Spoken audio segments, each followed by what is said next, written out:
Europe 1, Julien Pierce. Ce week-end, on change d'heure. Dans la nuit de samedi à dimanche, à 3h du matin, il sera 2h. Il faudra donc reculer les aiguilles de sa montre. Quelles conséquences pour l'organisme ? Comment s'y préparer ? Pour en parler, Julien, vous recevez Sylvie Royan-Parola. Elle est psychiatre, spécialiste du sommeil, présidente du réseau Morphée. Bonjour Sylvie Royan-Parola. Bonjour. Merci d'être en ligne avec nous ce matin. À première vue, ce changement d'heure en octobre paraît anodin. On se dit qu'on va gagner 1 heure de sommeil, mais c'est un peu plus compliqué que ça quand même. C'est un petit peu plus compliqué à chaque fois parce que en réalité, il y a toujours une désorganisation des rythmes circadiens, donc des rythmes biologiques en fait, et dans les jours qui suivent. Et donc c'est toujours pour notre horloge biologique un effort d'adaptation. Qui sont les personnes les plus touchées par ces ruptures de rythme ? Les personnes âgées ou les enfants ?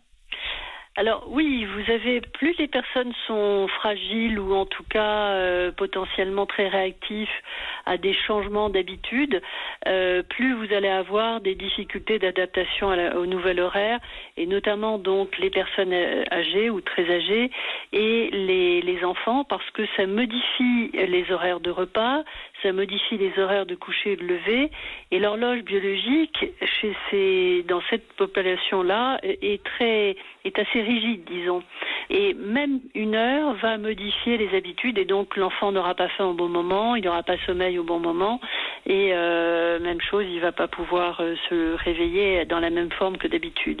Même chose pour les personnes âgées. Ça engendre quoi ? Ça engendre de l'agressivité, de l'excitation ? Alors, en général, oui. Déjà, le changement d'hiver est mieux supporté que le changement d'été. Au niveau des études, on voit qu'il y a quand même moins de personnes perturbées par le changement d'heure en hiver que celui du printemps. Mais il y a des modifications qui touchent souvent à la fois l'irritabilité, enfin l'humeur qui est un petit peu plus désagréable, plus hyper réactif, et puis vous pouvez avoir aussi des coups de fatigue dans la journée qui vont se traduire à ce moment-là par des difficultés pour faire des tâches un petit peu précises. Du coup, docteur, comment est-ce qu'on peut se préparer à ce changement d'heure ?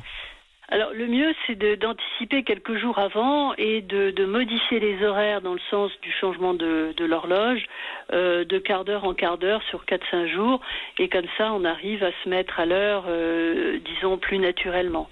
Moi, je pense aux personnes qui travaillent de nuit. J'en fais partie, mais il y a beaucoup de personnes qui travaillent de nuit. Ce changement d'heure, ça veut dire 1 heure de travail supplémentaire. Ça peut être dangereux pour l'organisme, notamment pour les personnes qui font beaucoup de route, par exemple ?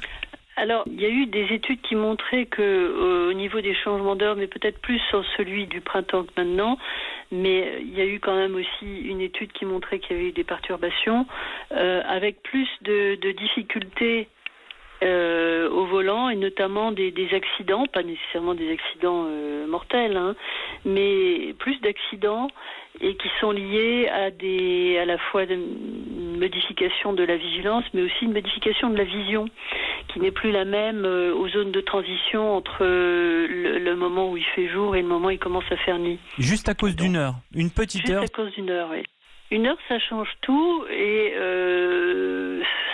c'est vrai que dans certaines populations, en tout cas, vous avez des gens beaucoup plus sensibles, et pour eux, ça va être une cause de rechute. Par exemple, moi, j'ai des patients déprimés qui rechutent à l'occasion du changement d'heure. Donc, c'est pas grand-chose, mais ça déclenche. C'est suffisamment déclenchant pour faire partir l'équilibre qui était instauré. Il y a un réflexe, en tout cas, c'est le mien, je dois l'avouer, de se dire, je gagne 1 heure de sommeil, donc je peux faire un excès et me coucher 1 heure plus tard. Est-ce que si je fais ça, je commets une erreur ? Non, vous pouvez tout à fait le faire les premiers jours. De toute manière, l'horloge va s'ajuster à peu près en 3-4 jours après un changement d'heure, d'1 heure tout au moins. Donc on a quand même déjà le week-end où on peut bénéficier un peu d'un ajustement. Et là, comme vous l'avez remarqué, c'est pendant les vacances scolaires.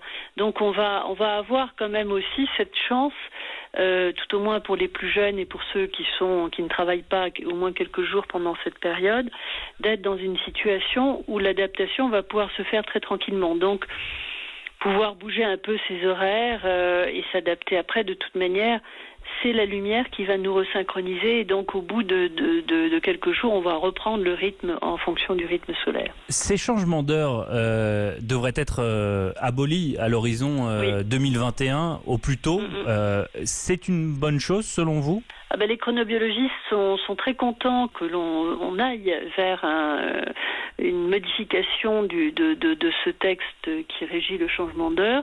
Enfin, ceci étant, c'est pas gagné, hein. C'est une décision de l'Europe avant qu'elle soit appliquée sur tous les pays et que tous les pays soient d'accord sur l'horaire dans les zones de transition. C'est pas encore fait. Mais sur le plan chronobiologique, c'est vrai que c'est un plus d'être toujours sur le même rythme.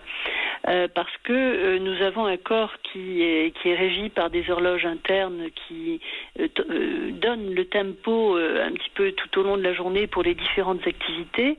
Et une heure de changement, ça modifie vraiment toutes les fonctions importantes comme l'alimentation, enfin la prise alimentaire et notamment le sommeil. Merci beaucoup Sylvie Royan-Parola d'avoir été en ligne avec nous ce matin. Je rappelle que vous êtes psychiatre, spécialiste du sommeil et présidente du réseau Morphée. Merci à vous et à très bientôt sur Europe 1. Bonne journée. Europe 1.